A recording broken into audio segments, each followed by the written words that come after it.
The United States has been the most important and powerful nation for a long time, and now they have gone through quite a volatile journey in the past few years in various matters.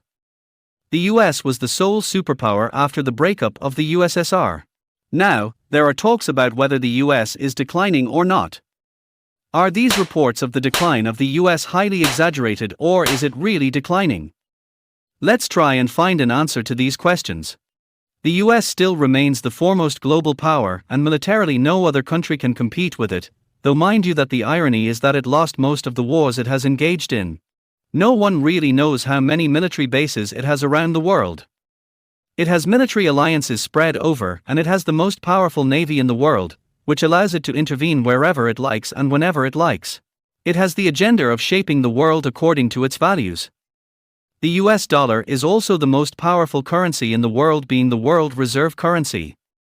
Therefore, the US is the biggest economy in the world. But there are some serious talks that the US is declining, the major reason being China rising up very big in the past few years, in the way in which it is openly challenging the US power. Looking at the kind of exchanges they have, the Chinese teach lessons to Americans about their systems, policies, and about hegemony. China has already announced what their goals are gonna be, and they have already set timelines for that of becoming a middle-income country, which they have already achieved.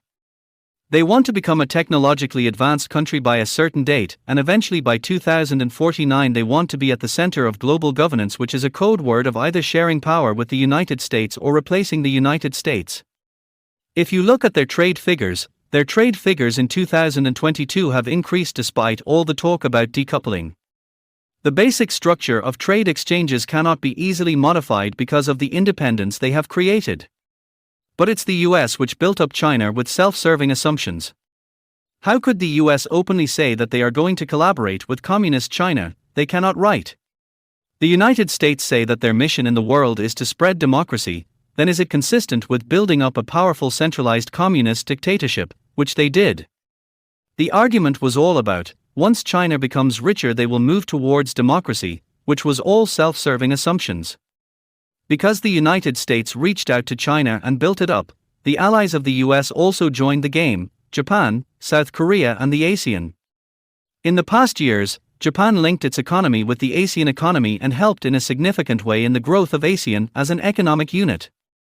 Now China has moved in, and the biggest partner of ASEAN is China, and within ASEAN there are allies of the United States of America.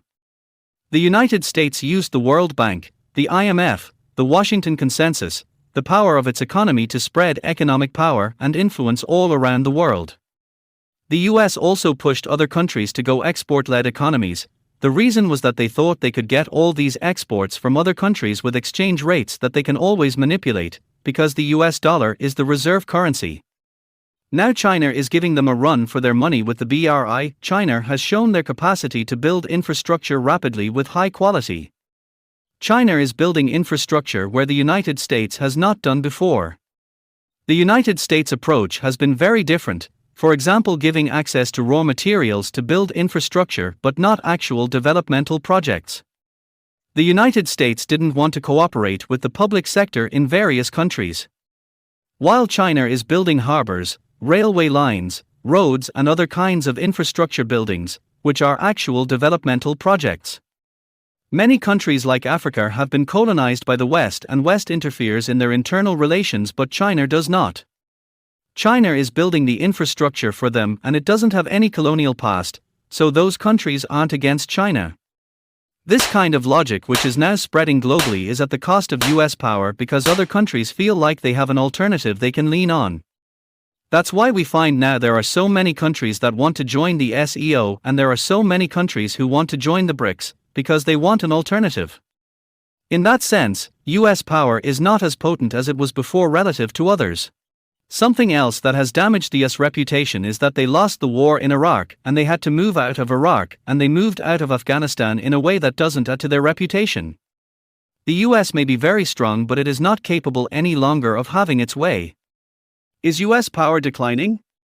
Yes, there is a relative decline of the US power, but it still remains the preeminent power. But in the coming years, we can surely expect a shift in power. Let us know what are your thoughts on this in the comments below. Thanks for watching. Subscribe for more such insightful videos.